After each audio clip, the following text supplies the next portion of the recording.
Now, Dr. Sabreena Ghaffar-Siddiqui is a former sociology and criminology professor. She was ousted because of her support for Palestine. It's almost the number of people, and a lot of them women, a lot of them Muslim women, who have stepped up to the plate even at the cost of their own careers and said, we will not be, and children are slaughtered in Gaza in industrial numbers. Well, Dr. Sabreena is one of those. So let's find out how she is faring now in this post-professorial world, and in particular, and I know she'd agree more importantly, where does she think Gaza is now? Dr. Sabreena, do bring us up to date with what's happened since we last talked, when you were effectively blacklisted.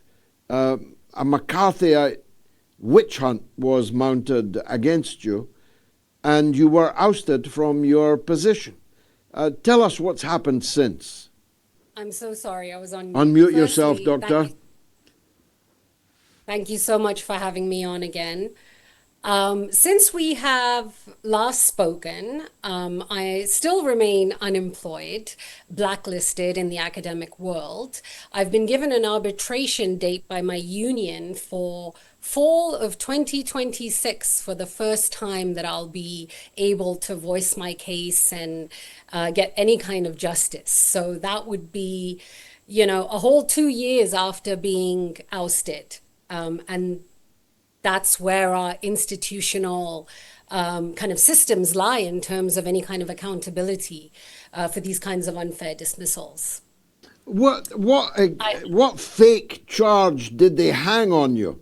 I mean, we talked to a GP on the last show who was suspended, won her case, and then they reopened it again. Double jeopardy.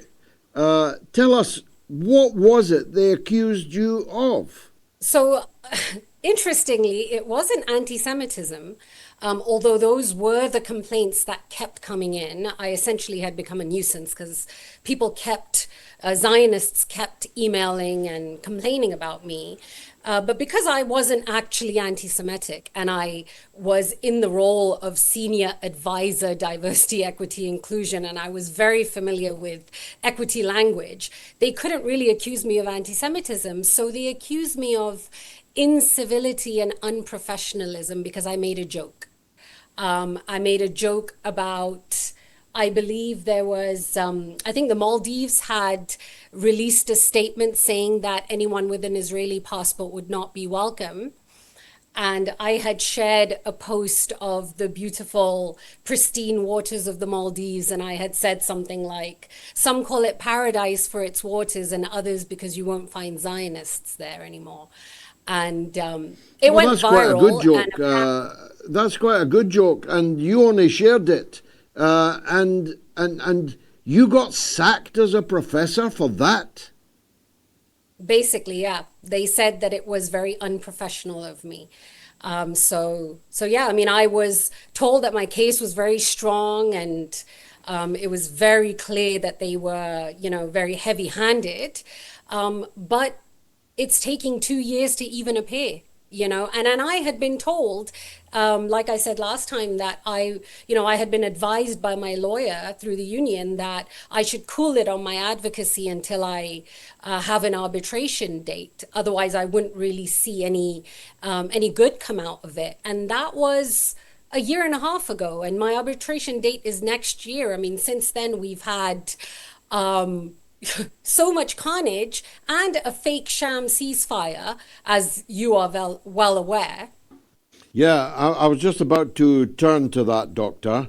I have zero confidence in Netanyahu adhering to the terms of the peace agreement, which actually there are no terms. This is an agreement signed by everyone except Israel, who was at the summit in Sharm el-Sheikh, which is literally not worth the paper it isn't written on. I don't believe for 1 second that this is over. Do you? Absolutely not. I mean, it wasn't even over when they said that it was over, and the main reason is that, look, we've all been calling this a genocide because it is a genocide. And the truth is, you can't ceasefire a genocide. You could ceasefire a war, but we don't believe it's a war, right? We know that it's a genocide. Prior to October 7th, it was a slow drip genocide. And post October 7th, the carnage was, full force. So there was no way that there was going to be a ceasefire.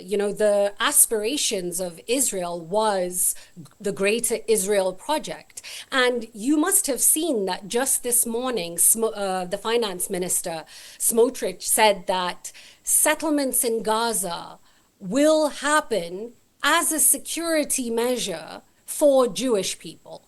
So in the same breath, they are saying that Hamas needs to disarm and settlements will continue as a means for security. Now, Jonathan Cook this morning gave a really good analysis of BBC's Jeremy Bowen's analysis, where he said that, well, Hamas is not going to disarm because of two reasons. One, essentially, they are inherently barbaric. They're addicted to their arms, so they're not going to be able to disarm for that reason. The other reason they're not going to agree to disarmament is because they're worried about people within Palestine who don't like them killing them. So essentially, he was sowing this seed of there is people don't like Hamas, that there is division, and that they are inherently barbaric. Absolutely no consideration for the fact that security is something that Palestinians are entitled to. I mean, the fact that you can have Smotrich say that settlements will be built because of the security of Palestinians, and then say something, and to expect Palestinians to disarm, this paternalistic, and I spoke about this last time I was here as well, this expectation for those who are being oppressed to not resist their oppression with violent force, which is something that they are legally entitled to. It's very paternalistic and infantilizing, and it's rooted in Orientalism. Oh, for sure, it is. If you knew Jeremy Bowen like I know Jeremy Bowen, and knew therefore the vast difference between his privately expressed views and the hireling views that he enunciates on television for money and for professional advancement, you'd be even more horrified about what Jeremy Bowen has been saying throughout this. But the idea of Israeli settlements in Gaza is not just illegal. Everything in this entire picture is illegal. It is in complete contradiction to the position taken by almost now all Western governments of the two-state solution. They all recognized Palestine as the West Bank and Gaza, and yet the Israeli government is making plain there will be no Palestinian state either in the West Bank or Gaza, let alone both of them together, and they're all singing along as if Israel hasn't spoken yet, as if Smotrich hasn't made the malignant promise that he restated this very day. And that in itself is genocidal, and yet there's this constant reiteration of this phantom genocide apparently that will be conducted on Jewish people. So we're in the fear of this phantom genocide, we have to accept the real genocide that's happening. And this genocidal behavior is so obvious. I mean, you probably must have seen that just today 45 corpses were handed over to the Palestinian Authority, to Palestinians, and there were visible signs of execution and torture, where hands were zip tied, and we are expected to believe that that is the side with morality and that's civilized and we need to disarm Hamas. I mean, it was very obvious when the exchange was even happening between the hostages. You know, it was so obvious in which terrible condition Palestinians were brought back from their torture dungeons. So, you know, this genocidal intent and actual genocide behavior is so obvious.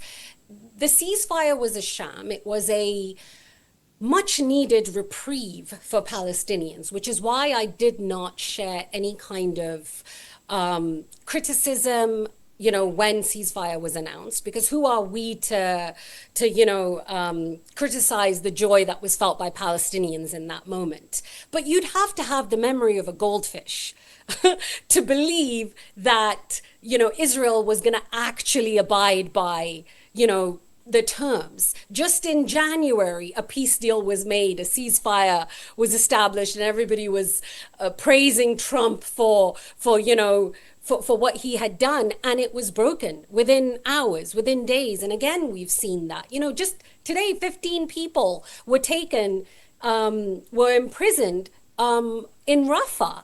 I mean, it's like a revolving door of taking Palestinians, illegally imprisoning them. You know, we already had 9,000 Palestinians illegally taken and kept in these torture dungeons.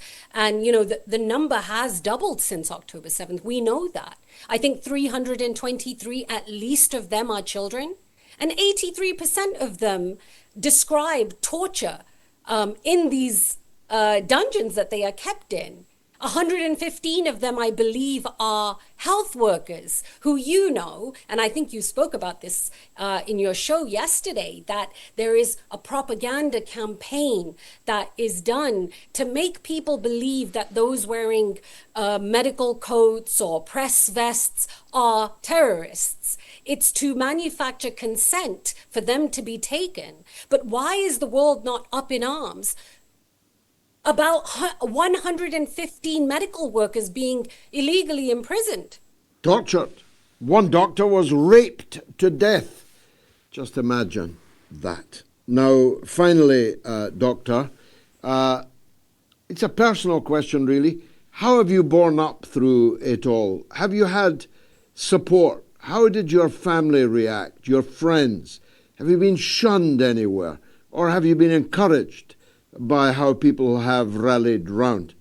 I think, those of us who do this type of work, and Dr. Rahma, who you spoke to yesterday, I believe, a comrade in this fight, in this movement, probably will kind of attest to the same, that those of us who do this work don't really do it expecting any kind of support or praise.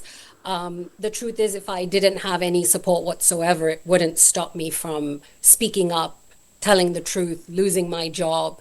The fact that I do have support from community, interestingly from the Jewish community, one of my closest allies and one of my closest comrades is a Jewish rabbi here in Canada who has supported me throughout. I don't know if you were aware, but just last week, or like a week or so ago, I had a strategic campaign against me, a doxing campaign, because of comments that I had made after the synagogue attack. And, these campaigns are so strategic. They come after you. It's like a memo is sent out to all the propaganda accounts, and then they email you and message you and send you death threats. And, I know that Rama is worried about her children. I too worry about my children. I too worry about my family. But this is the reality that we are in. And, I was just speaking to somebody earlier that, this is a psychological war as much as it is a material war, sadly. And the psychological war is being born, we are the ones who are bearing the brunt of it. Being gaslit, being lied to, we are the casualties of that war. The narrative war, and we are resisting it as much as possible. The fact that I have continued speaking, even though I've had so many attacks, I haven't stopped giving my analysis. And the thing is that I think the reason why people get especially bothered by people like Rahma and myself is that Obviously, being a racialized woman triggers people, right? A racialized Muslim woman is very triggering for people who want to put you in a box and want to believe that Muslim women look and sound a certain way. I think, the other reason is that we have titles in front of our names, be they colonial titles, whatever.